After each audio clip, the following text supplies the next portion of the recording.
Good morning प्यारे बच्चों। आज हम हमारी व्याकरण की पुस्तक का पाठ भाषा और व्याकरण प्रारंभ करेंगे।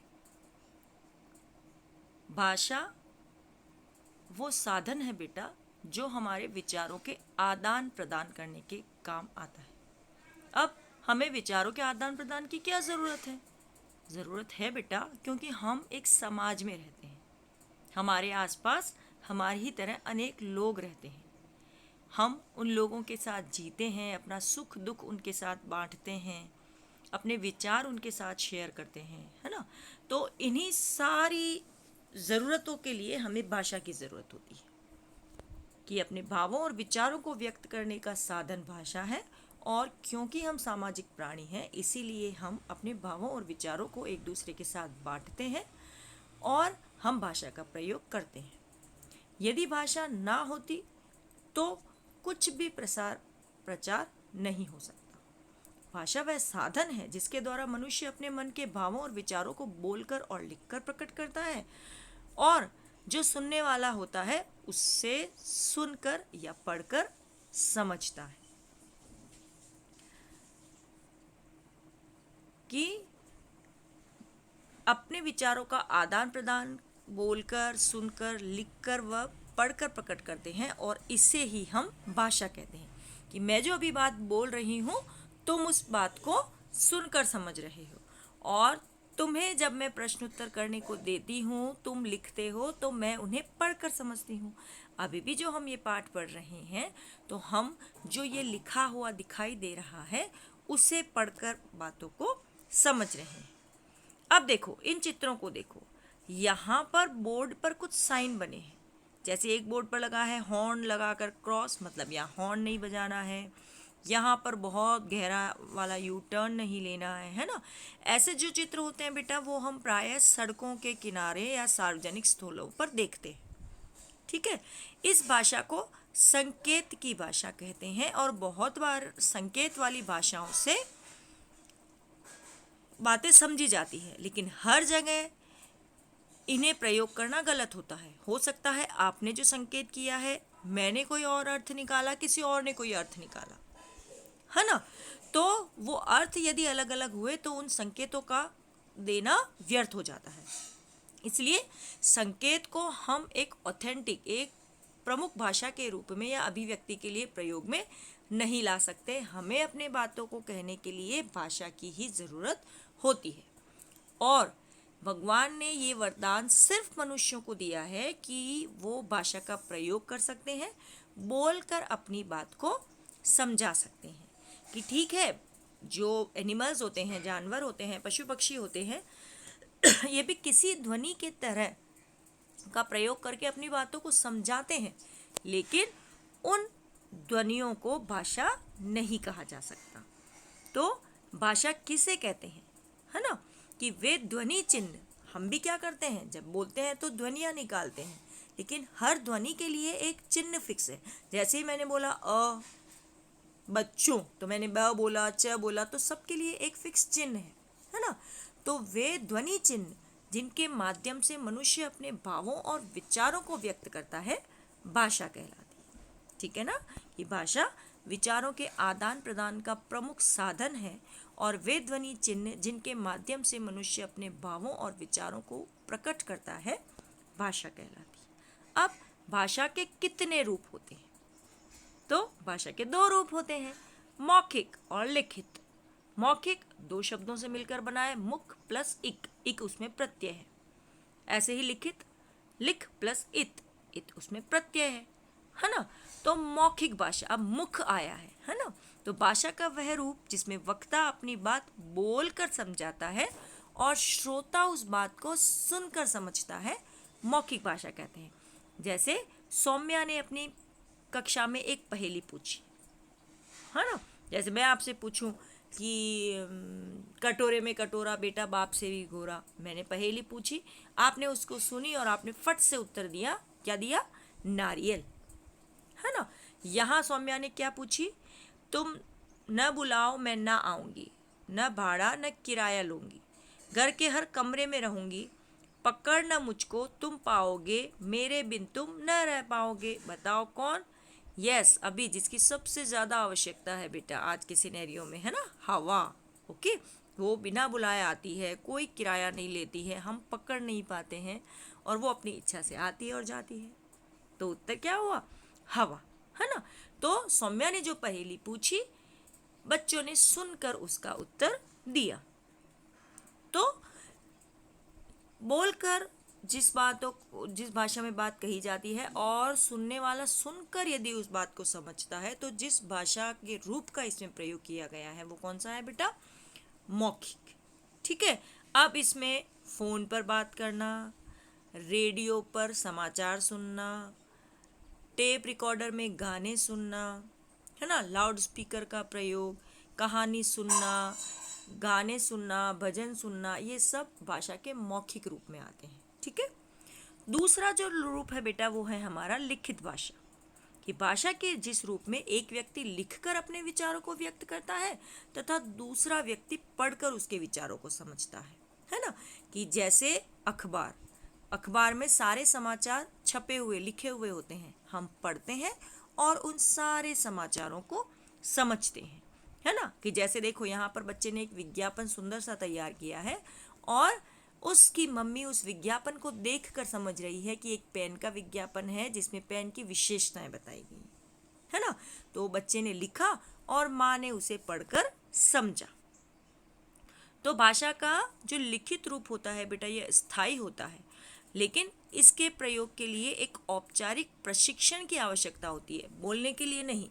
ये हम घर में सुनते हैं तो मौखिक भाषा हम स्वतः ही सीख जाते हैं, लेकिन लिखने के लिए आपको पहले उन ध्वनि चिन्हों को सीखने की ज़रूरत होती है जिसके सहारे हम भाषा को लिख सकते हैं। तो और जो भाषा को लिखना और पढ़ना सीख जाते हैं उन लोगों को साक्षर कहा जाता है ना। तो भाषा विशेष के ध्वनि चिन्हों की लिपि का ज्ञान आवश्यक होता है इसके लिए, और भाषा के लिखित रूप द्वारा ही हम ज्ञान को संचित कर सकते हैं। बोली हुई बातों को ज़्यादा दिनों तक संचित नहीं किया जा सकता। ठीक है, रिकॉर्ड करके रख सकते हैं, लेकिन समय के साथ वो चीज़ें धीरे धीरे खराब हो जाती है, लेकिन लिखा हुआ रूप बहुत सारे तरीकों से सहेजा जा सकता है। ठीक है, और यही भाषा का लिखित रूप ज्ञान को एक पीढ़ी से दूसरी पीढ़ी और एक देश से दूसरे देश में पहुंचाता है। अब भारत की राष्ट्रभाषा हिंदी है। हिंदी भारत की राष्ट्रभाषा है। राष्ट्रभाषा वो भाषा होती है बेटा जिसका प्रयोग देश के अधिकांश निवासियों द्वारा किया जाता है। हिंदी भारत के एक बहुत बड़े भूभाग पर बोली जाती है, या यूँ कहें भारत के कोने कोने में बोली जाती है। भारत के 70% लोग हिंदी बोलते और समझते हैं। इन्हीं विशेषताओं के कारण हिंदी को भारत की राष्ट्रभाषा घोषित किया गया। दूसरी है बेटा राजभाषा।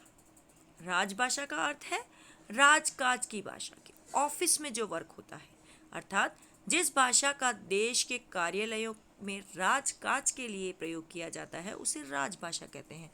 और भारत की राजभाषा और राष्ट्रभाषा दोनों क्या है? हिंदी। तीसरी भाषा मातृभाषा। मातृ मतलब मम्मी, तो मम्मी द्वारा प्राप्त जो भाषा होती है वो है मातृभाषा। कि जिस भाषा को बालक अपनी माँ या परिवार के द्वारा सीखता है उसे मातृभाषा कहते हैं। मातृभाषा में से ही बालक का सबसे पहले परिचय होता है ना। कि जैसे आज हम कहने को हिंदी बोलते हैं, लेकिन हम क्योंकि मेवाड़ में रहते हैं, मेवाड़ी हमारी भाषा है, तो पहले बच्चे उससे परिचित होते हैं। ऐसे ही महाराष्ट्र में रहने वाले बच्चे मराठी से, गुजरात में रहने वाले गुजराती से, बंगाल में रहने वाले बंगाली से पहले परिचित होते हैं। हमारे यहाँ जो सिंधी संप्रदाय के लोग हैं वो सिंधी से परिचित होते हैं, है ना। तो बच्चा जिस घर में जन्मा है वहाँ जो भाषा बोली जाती है वो उस बच्चे की मातृभाषा होती है। ठीक है। भारतीय संविधान के अनुच्छेद 343 के तहत 14 सितंबर 1949 14 सितंबर 1949 को हिंदी को राष्ट्रभाषा का दर्जा दिया गया। और इसीलिए पता है ना, हम हर साल 14 सितंबर को क्या सेलिब्रेट करते हैं? हिंदी दिवस। हमारे यहाँ कॉम्पिटिशन्स होते हैं ना, पोएम कॉम्पिटिशन, श्लोक प्रतियोगिता, वो सारी हिंदी दिवस के अवसर पर होती है। ओके। आज विश्व में सबसे अधिक बोली जाने वाली भाषाओं में हिंदी का दूसरा स्थान है। भारत की संपर्क भाषा हिंदी है और विश्व की संपर्क भाषा ऑब्वियस जो नंबर 1 है इंग्लिश, अंग्रेजी। ठीक है। भारत की 8वीं अनुसूची में, है ना बेटा, संविधान को अलग अलग अनुसूचियों में बांटा गया है, उसमें 8वीं जो अनुसूची है उसमें 22 भाषाओं 22 भाषाओं को मान्यता दी गई है। इसमें संस्कृत, हिंदी, असमिया, ओडिया, उर्दू, कन्नड़, कश्मीरी, कोंकणी, डोगरी, तमिल, तेलुगु, गुजराती, नेपाली, पंजाबी, बंगला, बोडो, मराठी, मणिपुरी, मलयालम, संथाली, सिंधी, मैथिली आदि, है ना। स्वतंत्रता के पश्चात हिंदी सहित सभी भारतीय भाषाओं का तेजी से विकास हुआ है। क्यों? क्योंकि संचार के साधन बढ़े हैं, आवागमन के साधन बढ़े हैं, है ना। तकनीकी ने बहुत ज़्यादा प्रगति की है और उसी बड़ी तकनीकी के कारण भाषा का भी विकास हुआ है। अब एक आता है बेटा बोली, है ना, कि क्षेत्र विशेष में, जैसे मैंने भी नाम लिया था ना मेवाड़ी, वो मेवाड़ी क्या है? बोली है ना, कि एक क्षेत्र विशेष में बोली जाने वाली भाषा का विशिष्ट रूप बोली कहलाता है। बोली का जो साहित्य होता है वो लिखित ना होकर मौखिक ही रहता है ना। जैसे हम बोलचाल में लोग भाषा का प्रयोग करते हैं, उसमें वो बहुत बार मुहावरे का, लोकोक्तियों का, लोकगीतों का प्रयोग करते हैं, है ना, लोक कथाओं का। हमारी राजस्थान की लोक कथाएं हैं, है ना, मेवाड़ की अलग होती हैं, मारवाड़ की अलग होती हैं, हाड़ौती, बांगड़ी, ये जो सारे क्षेत्र हैं, यहाँ जो बोलियाँ बोली जाएंगी ना बेटा, भाषा, उनको बोली कहते हैं।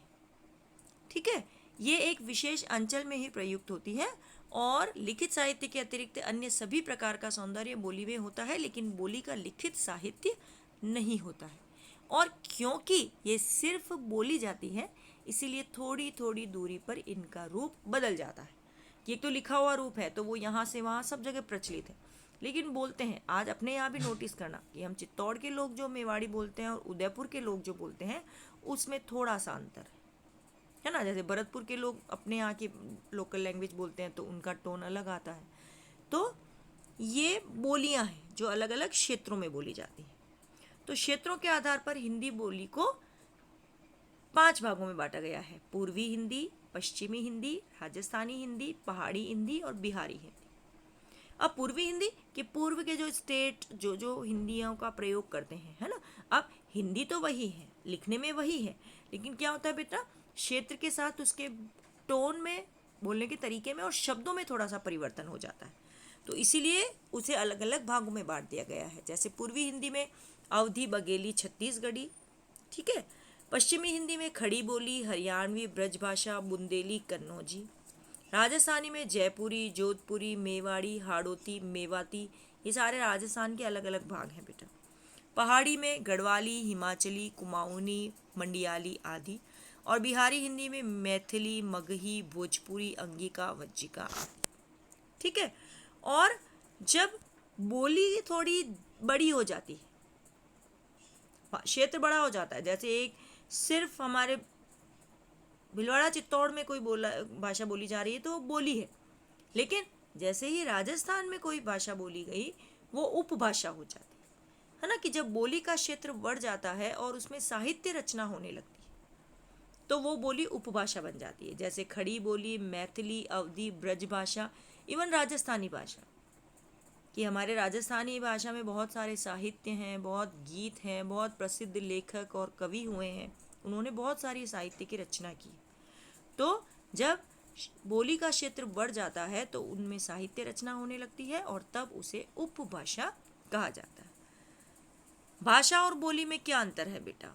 भाषा व बोली में अंतर है, एक तो भाषा का क्षेत्र बड़ा होता है, बताया ना मैंने कि पूरे भारत में जो बोली जा रही है वो भाषा है, लेकिन हमारे आसपास के क्षेत्रों में जैसे चित्तौड़ में जो बोली जा रही है वो बोली, ठीक है। और स्थानीय रूप होने के कारण बोली का क्षेत्र सीमित होता है। भाषा का एक लिखित साहित्य होता है और बोली का कोई लिखित साहित्य नहीं होता है। अब आएगी हमारा अगला टर्म लिपि, लेकिन लिपि हम कल पढ़ेंगे कि लिपि क्या है और किस भाषा की कौन सी लिपि है। आज आपको भाषा की परिभाषा, उसके विभिन्न रूप और हिंदी के विभिन्न रूपों को अपनी कॉपी में लिखना है। ओके बेटा, बाय।